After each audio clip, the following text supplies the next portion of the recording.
The Emperor's New Clothes.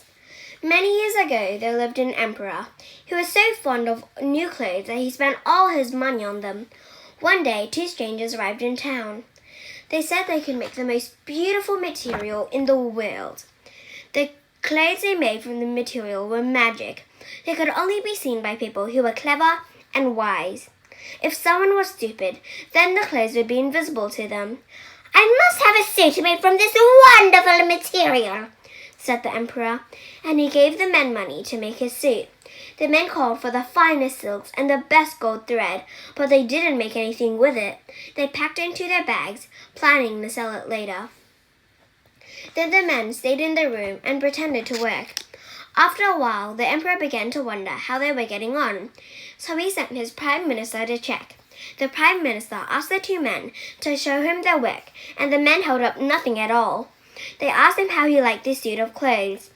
"Oh dear," thought the prime minister, "I can't see anything. Does that mean I am stupid? I must certainly not say that I can't see the cloth."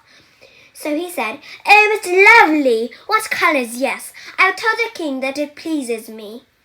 The cheats asked for more money, more silk, and more gold to use in their weaving, but they put it all into their own pockets.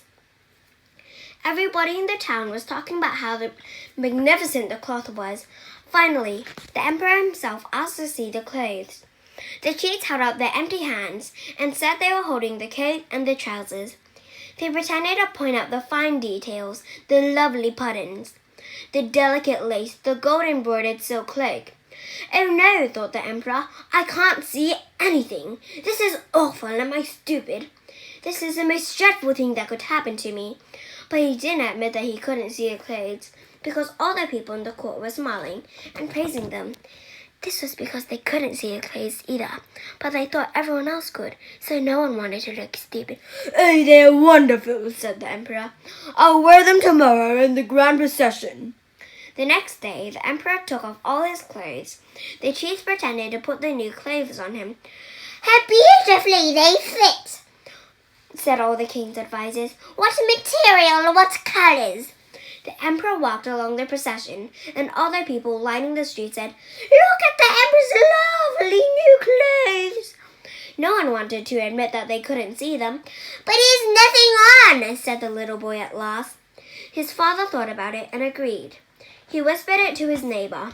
The neighbor told his friend, and soon the news spread and all the people started to laugh. "The emperor has nothing on," the people called out. And finally, the foolish emperor realized that he had been tricked, but the two cheats had long ago sneaked out of town. The end.